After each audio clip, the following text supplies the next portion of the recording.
Hello everybody, welcome back to the channel. Before we start, hit that subscribe button below. It'll take you 1 second. Thank you very much for doing that.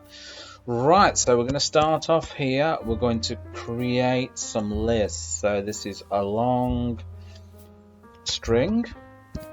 So this is to store the long strings in. Okay, this is to store the short strings in.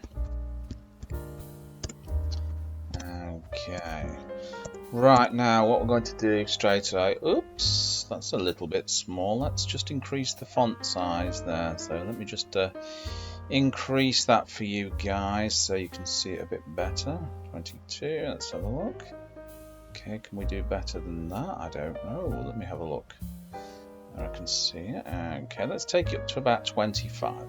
Okay, that's a lot better. Okay, we can actually see what we're doing now. So we're going to create the function. I'm going to call the function string input because we're going to type some string data into here. Okay, and I'm going to call it str input, which is string input here, which is equal to input. So we get the user's input here. And I'm just going to type a little prompt there so people can type in a string, just a couple of words or whatever. Right, so we're going to use the conditional. So if the length of the str input, so if the length of the string that's inputted into here is greater than or equal to 5, we're going to do something. We're going to print out a message to the user. So we're going to print, let's say, long string. Okay, so we're going to tell the user that we considered that as a long string. So what we're going to do is we're going to take this string that the user has entered into here and we're going to store it into the long string list here. So this, how we do this, we say long string and we use dot append here the str input. So the user input that's been typed in there in the form of a string is now going to get saved in the long string box up here. Okay, then we've got to do something else. We're going to print out, let's have a look, long string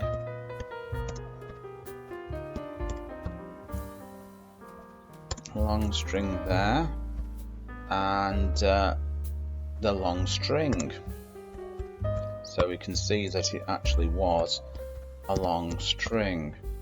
Okay, we're going to print it out there.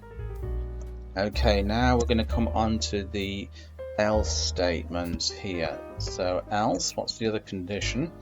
Well, if it's a short string, we're going to print, it must be a short string. If it's not a long string, it must be a short string. So we're going to print short string.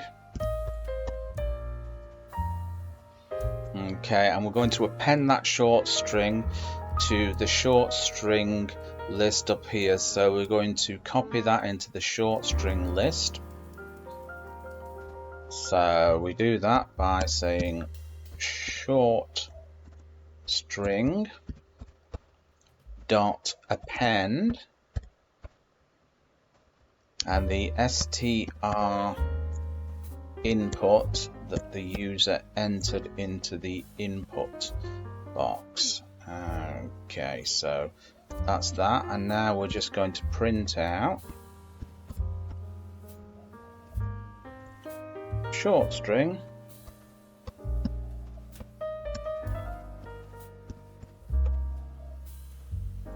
print out the short string here and what has been entered into the short string list. Okay, all that we need to do now is to call the function.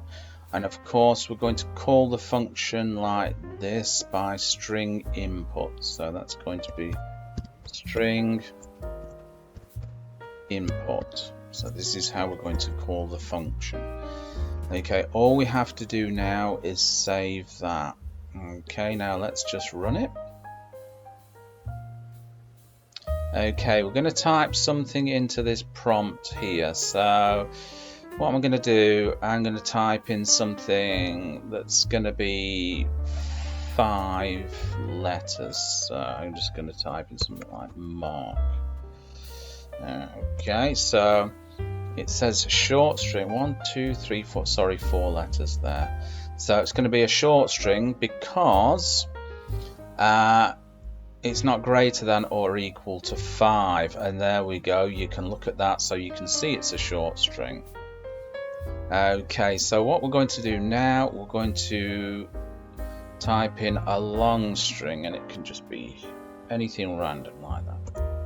Okay, so it tells us it's a long string, and it tells us what we've actually inputted in there. So there you go, Bob's your uncle and Fanny is your auntie. So I hope you've got something out of that, and remember as always to give it a like, hit that subscribe button, and I will see you in another video. Bye-bye.